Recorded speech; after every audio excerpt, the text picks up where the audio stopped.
Dark Shadows number 3, VTR 122866, air 1467. Take one.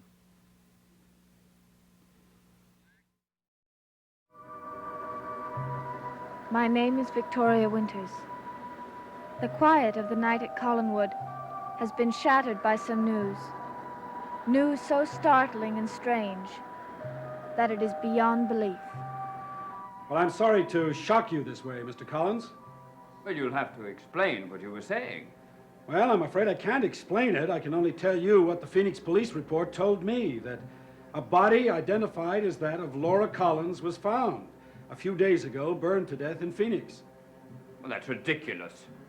Well, ordinarily, I wouldn't break news of this kind to you the way I did, but I heard a rumor that Mrs. Collins was back in town. Well, that's true, so the whole thing is preposterous. Well, that's what it seemed to me. I went to the inn, but they said that she had checked out, that she was living here. Is that true? Yes, that's right.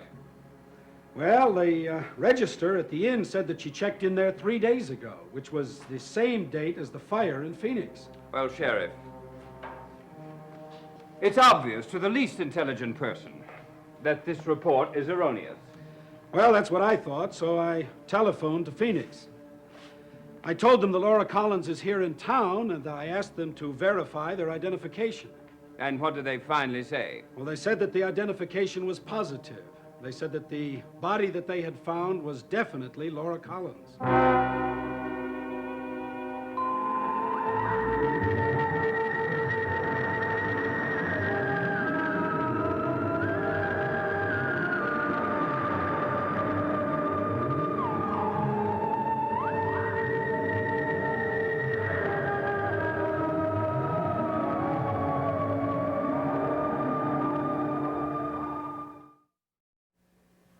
How can they be so positive it's the body of my wife? Well, the building that she was living in was burned, not entirely to the ground, but the body was found in what was left of her apartment. Who identified the body? Well, no one specifically. The body was burned beyond recognition. But then how did they identify her? Well, the medical examiner established her age and other physical characteristics. Well, he was wrong. Well, the identification was also a matter of logic, Mr. Collins. Well, that's a piece of logic I'd like to hear. Well, everyone else survived. Everyone else was accounted for except Laura Collins. There was only one fatality, and the body was found in her apartment. Sheriff, would I seem naive if I suggested that somebody has made a mistake? No, you wouldn't. There certainly has been a mistake. But there is also an unanswered question. Yes, that's exactly right. A charred body in Phoenix. Yes, and there has got to be an answer to that question. Well, we'll let the police in Phoenix worry about that. Yes, except that they have asked me to ask Laura Collins a few questions to see if we could help clear up just who it is they have found. It's possible that she was letting someone else use her apartment. Well, I don't know about that. Well, I would like to speak to her for a few minutes, if you don't mind, anyway. All right. She's staying down in Matthew's cottage. But there's something I want you to understand. She's been under a terrible strain. Well, I'm aware of that. And I would suggest that you not pressure her with your third-degree type of questioning. Well, I had no intention of doing that, Mr. Collins. There is no accusation being made. Right, come along.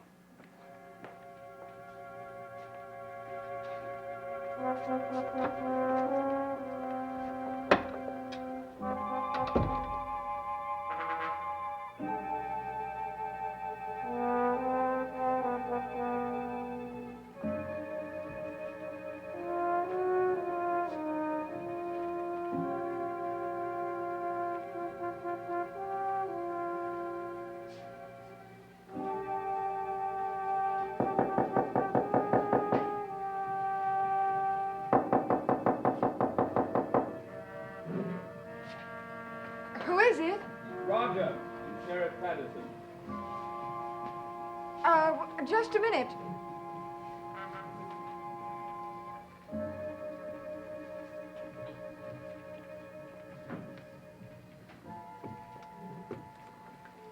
Come in. Hello, Mrs. Collins. Hello. Sorry to bother you like this, Laura, but the sheriff wanted to get a good look at you with his two eyes. Well, it's nice to see you again, Mrs. Collins, after all this time. Thank you. I have a few questions that I'd like to ask you if you have a few moments. Of course. Won't you sit down? Thank you. Mrs. Collins, the Phoenix Police Department has been in touch with me. Oh? Yes, they asked me to ask you a few routine questions. What about? Well, have you been residing at 443 Mesa Street? Yes. Do you still maintain a residence at that address? Oh, yes, I do. The keys are in my purse. And when were you last at the apartment? Oh, about a week ago. Well, let's see, about 8 or 9 days, I think. And you arrived here 3 days ago? That's right. Well, there's a gap there of about 5 days. How did you travel? I traveled by train to St. Louis. And I spent about, a half a day between trains. Then I went on to Boston. And from there by bus to Collinsport. Of course, I stayed overnight in Boston. Well, that accounts for the time, then. Sheriff, why don't you just tell her what happened? Please, Mr. Collins. Did you leave any of your personal effects in the apartment? Oh, yes, clothing and other things. Did anyone else have a key to the apartment? Not that I know of. Has there been a robbery? No, no. A fire. Fire? In my apartment? Well, the whole building was burned 3 days ago. Well, was anyone hurt? Yes, several people were burned or had smoke inhalation. But there was only one fatality. Oh. Well, who was it? Well, the body was identified as that of Laura Collins.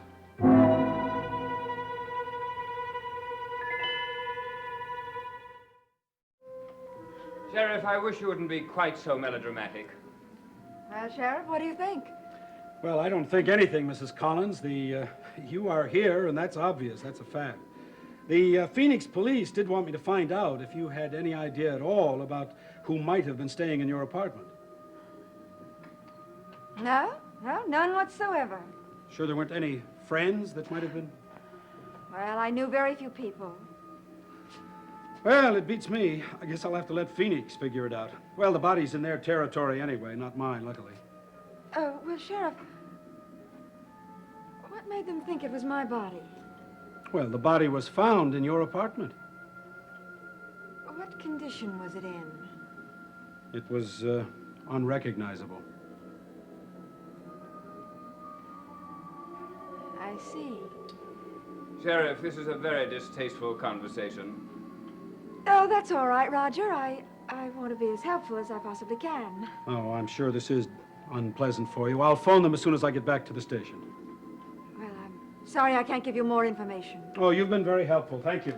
I'm sure they'll make a positive identification very soon. Will they? Oh, yes, they've gotten very good at that. Well, this isn't much of a welcome, but it was nice to see you again, Mrs. Collins. Thank you. I'll be right along. Would you mind waiting for me? Oh, certainly, Mrs. Collins. So long, Mrs. Collins. Goodbye. Well, the most ridiculous thing I've ever heard of. What do you make of it? I don't know what to say. Well, what has gone through my mind, hearing this, I've begun to wonder what effect this may have on your plans. What do you mean? Well, you have no place to go back to take David to. Oh, I see. Well, as a matter of fact, I hadn't planned on taking David to that apartment. No, I made a commitment for another place. Oh, well, then that's fine, then. I have to go, but I want to come back and talk to you about Devlin. All right.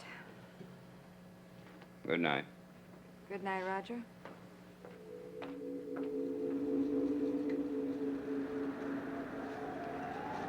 Thank you for the use of your muscles. Oh, that is light. There's hardly anything in it. I assume you're not going to ask me in. Are you kidding? This place is booby trap for you. You set so much as 1 foot inside there. Sirens start wailing, bells ring, lights flash. You know, you have quite a cute little imagination. It's not my imagination. And a It's the cute truth. little nose. That's your imagination. You know, I always imagined kissing you. Do you?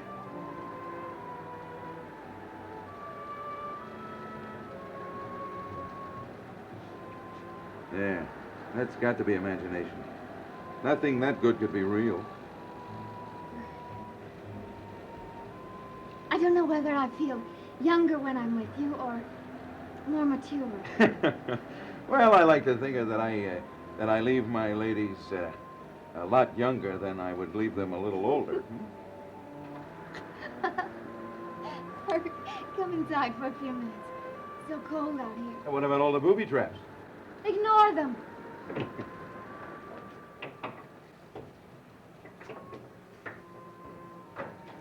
Yeah. So far, no burglar alarms. Oh, don't worry. They'll get you yet. I'll only stay a minute. You can stay twice that long. Come on inside. It's warm next to the fire. It's warmer next to you.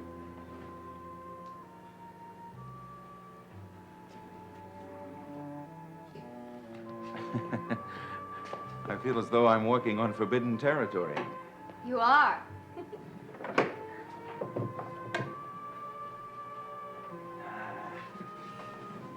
Hey, isn't that better than standing outside? It would be, if I were closer to you.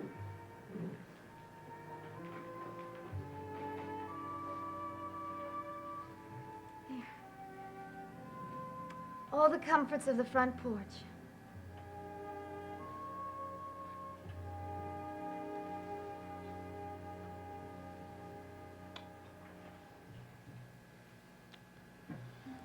You know, I hate to see you go out into the cold night again.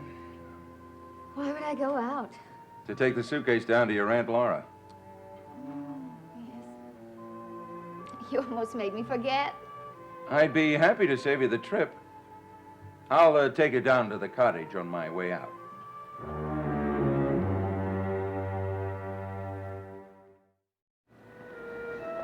Well, Sheriff, I assume you've gotten enough information. Yes, enough to send the Phoenix police off in another direction anyway. We've still got to settle the matter of that identification. Yes, of course.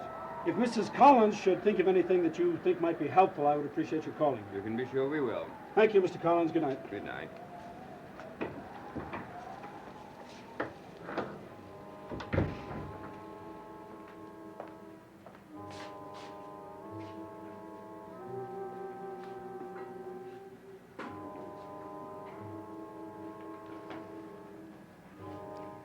Would you really carry my Aunt Laura's suitcase all the way down to the cottage for me? Well, I wouldn't want to see you get calluses on your delicate little hands. You're so thoughtful. Or is it just that you'd like the opportunity to visit my aunt? Oh, you're a suspicious little devil. No, just a jealous one. I assure you, my going to see your Aunt Laura has nothing to do with affection. It's business. Business, business, business. You can't fool me. Yes, I can. I'll take it down. I don't know why I let you get away with so much. I'm irresistible. Hello, Carolyn. Hi, Uncle Roger. Hello, Roger. Carolyn, this man is not welcome in this house. Surely you realize what he represents. I'm never certain. That's what's so fascinating about him. Then pay close attention. He represents the destroyer of this family, and you along with it. He's about as fascinating as the Grim Reaper. You should know about the Grim Reaper. You've played him often enough. Well, I'll tell you what I represent. I represent honesty and truth. And I'm willing to speak the truth anywhere, any place. Can you say as much for yourself? Absolutely, without any hesitation. Carolyn, would you kindly show Mr. Devlin out? Never mind, Carolyn. I was just leaving.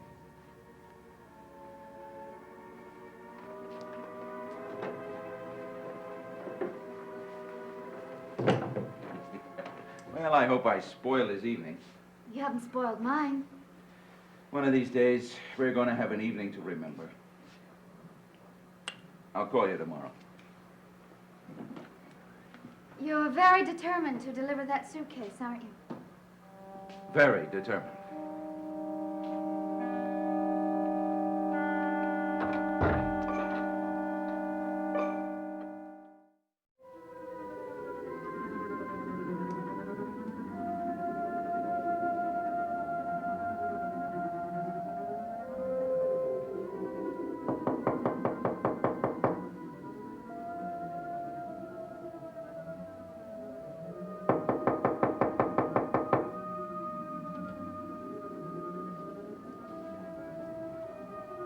Collins?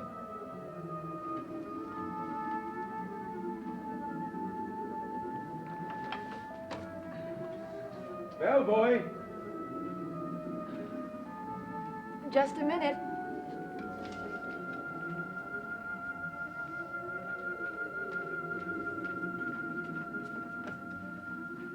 Hello, Bert. Where shall I put it, madam? Well, right where you're standing is just fine. You're letting a lot of cold air in.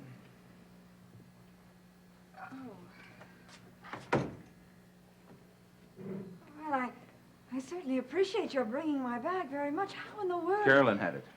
I saved her the trip. That's just like you. Doing two favors at once. 3. Seeing you is doing a favor for myself. Well, you certainly do capitalize on the moment, don't you?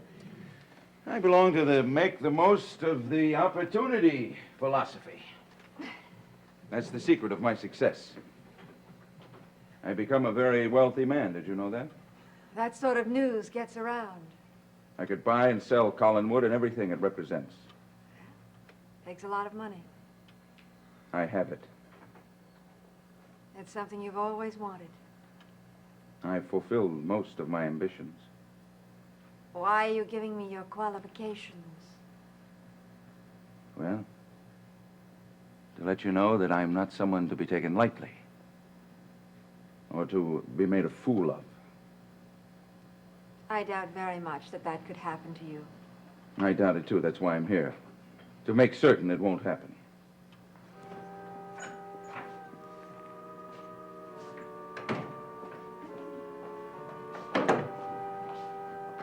Company gone? Of course. You pooped the party. Oh, what a pity. It had the makings of a memorable one. Did you take the suitcase down to your Aunt Laura? It's on its way. What do you mean? Bert volunteered to take it down to the cottage. Devlin is taking it down to her? Yes.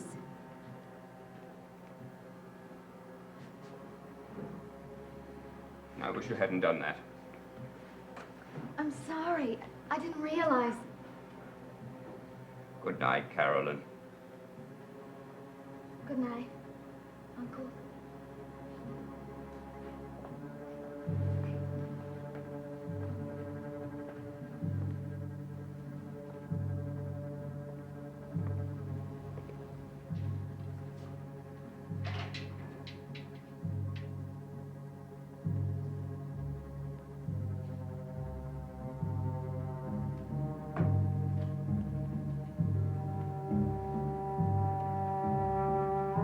I'm asking you for a definite commitment. I don't know what kind to give you. I want to know what you're going to do for me.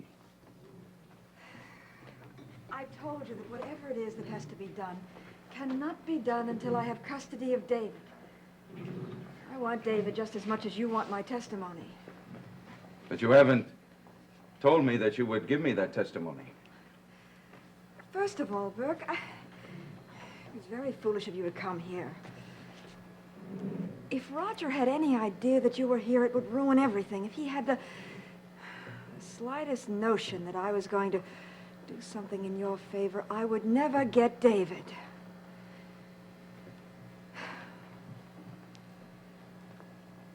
Why are you here? To be nearer David. I wish I could be sure of you. Aren't you? Something about you I can't figure out. What? I don't know. I waited for years to see you, wondering what I would say when I saw you again. How I would rant and rave and carry on, call you every name in the book, send you to jail along with that so-called husband of yours. But you don't feel this way now? For some reason, some inexplicable reason, that kind of revenge has faded. Oh, I don't doubt what I'll do to Roger. But you're another story. Roger's rotten. As rotten as he always was. He'll get what he deserves. But I don't know about you. You owe me. Oh, you what? Some years of life I never had. Some love I never had either. I don't have the power to give those things. Yes, you do. Don't, Burke. Why not? This isn't the time. Yes, it is. You know it, and I know it. Please, Burke. Please.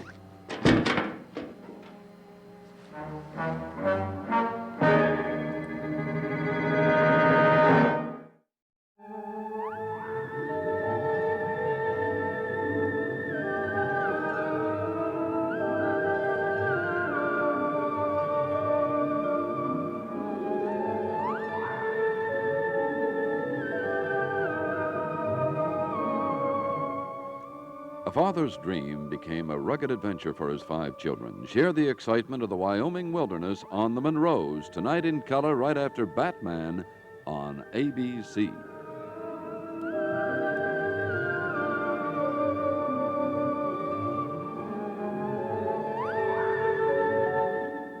Dark Shadows is a Dan Curtis production.